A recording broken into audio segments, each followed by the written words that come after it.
The people of the village, their guide said, were celebrating a local tradition called sati. Our travellers immediately wanted to know more about it. The guide told them that when a woman's husband dies, his wife must die with him, and they burn her alive in a big fire. The name of the woman is Mrs. Aouda, he told them, and she's very beautiful. Everyone knows her. She is from a rich family. Her father was a businessman in a town near Bombay. Her parents sent her to a European school in Bombay. She learnt European languages there, and she has European ways. Her parents died, and she had to marry an old prince. She became a widow after only 3 months. They are taking her to the pagoda tonight. They are going to burn her alive tomorrow at sunrise. My goodness! How terrible! Do such traditions still exist? asked Phileas Fogg. He seemed surprised, but his voice sounded curious. Poor woman, whispered Passepartout. We can still save her, said Phileas Fogg. We are a few hours ahead of time. Yes, sir. If we save this woman, they'll try and kill us, said their guide. I can only speak for myself, but I am prepared to take that risk, replied Phileas Fogg. Me too, said Passepartout. When they arrived, they started to plan the rescue. Unfortunately, there were guards all around the pagoda, and so they decided that it was too dangerous to do anything. They were about to leave when Passepartout said that maybe he had an idea. When the sun came up the next day, the crowd arrived to see the bonfire ready for the sacrifice. Our travellers disappeared among the people. They saw the dead prince and his young wife through the smoke. Phileas Fogg prepared himself to run towards the fire in a final effort to save Mrs. Aouda, when suddenly a terrified cry came from the crowd. Her husband was not dead. He stood up in the flames, took his wife in his hands, and ran in the opposite direction to the crowd. It was not difficult to imagine Phileas Fogg's surprise when he later discovered that the woman's husband was Passepartout. A few moments later, our heroes disappeared into the forest with their new travelling companion, followed by the angry guards. Mrs. Aouda slowly started to wake up when they reached the station at Allahabad. Phileas Fogg thanked his guide for his loyalty and gave him the elephant. For a young guide, an elephant like Kiauni was a big present. He could make a lot more money now that he had his own elephant. He was very happy and continued to thank Mr. Fogg and the others until they left. On the train to Calcutta, Phileas Fogg and Passepartout told Mrs. Aouda all about their adventure. Mrs. Aouda couldn't believe it. These men risked their lives for her. At 7 o'clock, they arrived in Calcutta. The ship for Hong Kong did not leave until 12 o'clock midday. Fortunately, they were still on time. Inspector Fix was also on his way to Hong Kong. How did he know they were there? How did he get there? That remains a mystery. But one thing was sure. Inspector Fix was determined to arrest Phileas Fogg, and he had a plan. He just had to wait a little longer. After the ship stopped for a short time in Singapore, it continued on its way to Hong Kong, where, on the morning of the 6th of November, a boat going to Yokohama in Japan was waiting for them. Unfortunately, they arrived a day later than planned because of a bad storm. Oh no, thought Passepartout. The boat will leave without us, and my master won't win his bet. When they were at the port, Phileas Fogg and Passepartout walked towards the captain of a small boat. When does the next boat to Yokohama leave? Fogg asked. Tomorrow morning, he replied. Didn't it leave this morning? No, they had to repair it, so it's not leaving until tomorrow. Passepartout was very happy to hear this good news and shook the captain's hand. The captain was a little surprised. Phileas Fogg simply wrote how late they were in his diary. The 6th of November, minus 24 hours. Chapter 5. When Passepartout becomes an acrobat. 6th of November. Hong Kong was the last country they travelled to under British law. This was the inspector's final opportunity to get an arrest warrant for Phileas Fogg. It was not difficult to imagine his anger when he discovered that the British officials in Hong Kong knew nothing about the warrant and told him he had to wait for it. His only chance to arrest Phileas Fogg was to keep him in Hong Kong. But how? While he was thinking about this, Fix recognized Passepartout walking down the steps of the Carnatic, the ship which was taking them to Yokohama. An excited Inspector Fix ran towards him. Nice to meet you again, Mr. Fix. We met in Egypt, in the Suez. He shook his hand. He was a little out of breath. I'm sorry, Mr. Fix, but I really don't have time to talk, said Passepartout, and he continued walking. Of course, I won't stop you, but tell me, do you always go everywhere so quickly?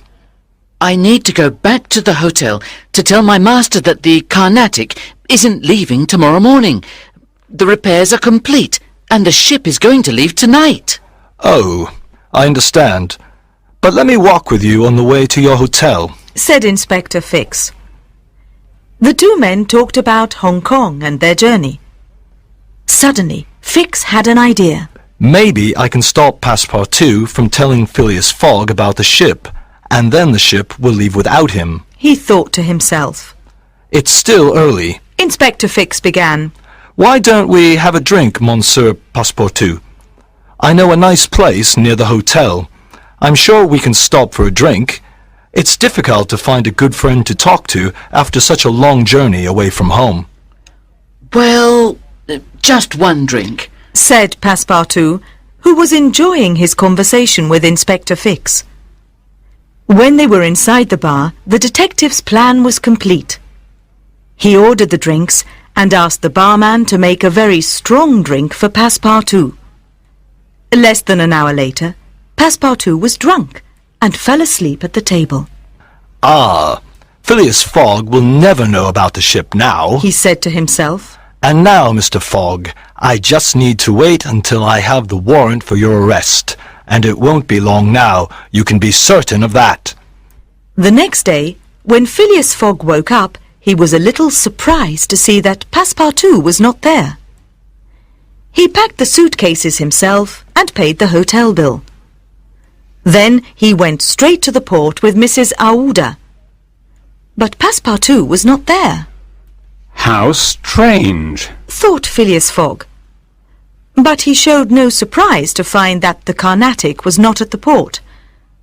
In fact, he did not seem worried about the departure of the ship or his manservant. Instead, he went to speak to the captains of the different boats in the port. Inspector Fix, who was waiting for Phileas Fogg, followed behind. The Carnatic was on its way to Yokohama. What was Phileas Fogg's new plan? Fix saw him pay the captain of a small ship, who agreed to leave immediately. Oh, no, thought Inspector Fix. He always thinks of something. That thief! He can't escape. Not now. Fix was very angry and upset. He walked up and down near the ship until Phileas Fogg noticed the poor man. Are you looking for a ship too, my good man? He asked. We're going to Japan. If that's the direction you're going in, you're welcome to come with us. Thank you, sir. That's very kind of you. My ship left early and I'm in a terrible situation. In fact, I was just thinking about how I could find another ship to take me to Yokohama, replied Inspector Fix. He was amazed at his good luck, but he was worried that things were not going exactly as he planned. He was determined to catch his thief. I'll have to follow Fogg around the world if that's the only way I can catch him, he thought. But where was our friend Passepartout? Passepartout woke up in the bar a few hours later. His head hurt, and he could not remember anything except that he came into a bar with someone he met and that he talked to a man about the ship. The Carnatic was leaving that evening. He looked at his watch. Oh, no, He thought, I'm late. Mr. Fogg will be at the port now. He ran to the boat and got on. He looked everywhere for Mr. Fogg and Mrs. Aouda, but he could not see them. It was then that he started to remember his afternoon with the man he met at the port. But of course, He thought, Mr. Fogg doesn't know. How could he? I was still in that bar with Mr. Fix, and then it was too late. The ship was already sailing towards Yokohama. He felt very bad. This was terrible. His master was losing his bet because of him, and he did not have a penny in his pocket. When he arrived in Yokohama, he walked around the streets, trying to decide what to do. Soon he felt hungry, and he decided to sell his elegant European jacket and buy an old Japanese one. But the money was not enough. He needed money to eat and to sleep, and above all, to return home. Just when he thought the situation was hopeless, he saw an advertisement for a circus. don't miss Battle Car Circus. The last show before the circus moves to America. Acrobats, clowns, lions, tigers, and much more. What luck! Thought Passepartout. I'll go to the circus owner. If he lets me go with them, I can go to America, and from there to England. So, you say you're from Paris? Said Mr. Battlecar, a big man with a bald head and a moustache. He looked at Passepartout carefully. Yes, a true Parisian, from Paris. Replied Passepartout. Well, you know how to make funny faces then. Said Mr. Battlecar, smiling from the corners of his moustache. Passepartout did not understand what he meant. Yes. He said uncertainly. Good, then you can start as a clown. Said Mr. Battlecar. And then you can do other jobs if we need an extra man. You can look after the tigers, for example. Passepartout was not very happy about this offer, but he needed the job. That night an acrobat was ill, and Passepartout had to take his place as part of a human pyramid. Passepartout was at the bottom of the pyramid, and he had to carry the weight of several men on his shoulders. The audience shouted out loudly, the drum sounded like a thunderstorm, and then the people in the pyramid fell to the floor like a pack of cards. What happened? Passepartout was running towards someone in the audience, someone he was very happy to see. It was his old employer, Phileas Fogg. But how did he get there? When Fogg and Mrs. Aouda arrived in Yokohama a week later, they spoke to the captain of the Carnatic and found Passepartout's name among the list of passengers, but his ticket only took him to Yokohama. Phileas Fogg and Mrs. Aouda wanted to find Passepartout before the ship left for its next destination, San Francisco. Inspector Fix, on the other hand, had no choice. He went with them and became their friend. They looked all over the city, but they could not find him anywhere. In the end, Phileas Fogg decided he wanted to go and see the circus. We haven't much time left in the city. Let's go and see the circus. I believe it's very good. He told the others. Mr. Fix and Mrs. Aouda agreed. Phileas Fogg did not see his manservant among the acrobats, but his manservant certainly saw him, and he left everyone else in the human pyramid in a big group of arms and legs on the floor. They had no time to say sorry to a very angry Mr. Battlecar. The Carnatic was leaving for America. Chapter 6. When Our Friends Risk Their Lives. 25th of November. They were now sailing across the Pacific on the Carnatic in the direction of San Francisco. On the journey, Passepartout started to remember more details about his evening with Mr. Fix, and he began to ask questions. Why did the man try and keep him in the bar for so long? Why was he doing the exact same journey as them? It wasn't an unusual route, but why did he also want to do it so quickly? Was he following them?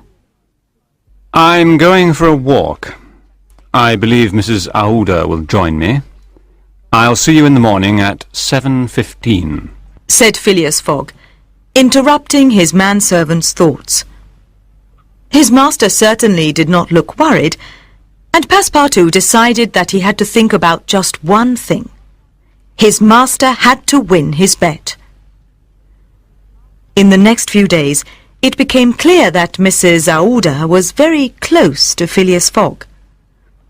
He, on the other hand, did not seem to notice the beautiful lady by his side. When they arrived in San Francisco, he made a note in his diary. Tuesday, 2 hours ahead. Wednesday, 3 hours behind. Thursday, arrived in San Francisco on time. The same evening, at exactly 6 o'clock, our adventurers left San Francisco to travel to New York. The journey that once took 6 months to complete now took 7 days on the new Union Pacific Railroad that took the passengers from San Francisco in the west to Omaha in the central state of Nebraska. From there, Phileas Fogg hoped to continue to New York for the final part of their journey, crossing the Atlantic to England on the 11th of December. On the train, Passepartout sat next to Inspector Fix, but he did not want to talk to him. He was still confused by his behaviour in the bar, and he did not like him. After just 1 hour, it started to snow. Fortunately, the snow did not slow down the train. However, about 9 o'clock the next morning, the train stopped. To their amazement, it was not because of the snow, but because hundreds of buffaloes were crossing the tracks in front of the train. Passepartout became very impatient.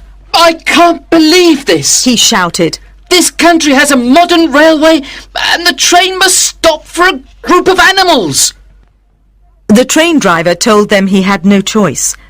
The buffaloes were not moving and they could damage the engine. They had to wait until the buffaloes moved across the tracks 3 hours later. As they went through the mountains in Wyoming, Phileas Fogg taught Mrs. Aouda how to play cards. Mrs. Aouda was a very patient learner, and they were soon so occupied with their games that they did not even seem to notice the deep ravines below them. Passepartout was looking out of the window, thinking about the bet, when he almost hit the seat in front of him. The train stopped suddenly and gave several loud whistles. He got up to see what the problem was. He saw the driver talking to a man from the next station, a place called Medicine Bow. The station guard sent me to tell you that you can't go any further, he said. The bridge across the ravine is not safe, and it can't take the weight of the train. We have sent a telegram to Omaha, but it will be 6 hours before another train arrives. We can't stay here all night! We'll die of cold in this snow! Shouted one of the passengers, hearing their conversation. Yes, but it will take 6 hours to go on foot to the next station, said the train driver's assistant. I think I have an idea, said the train driver. We can get our train across the bridge if we go fast enough. Passepartout was interested to hear more. If the train moves at its top speed, the train won't be as heavy on the bridge, he continued. And we can get across before the bridge breaks. Passepartout was worried for himself and the other passengers. The bridge could break before the train reached the other side. He could not understand why the other passengers seemed to think this was a good idea. Isn't there a simpler solution?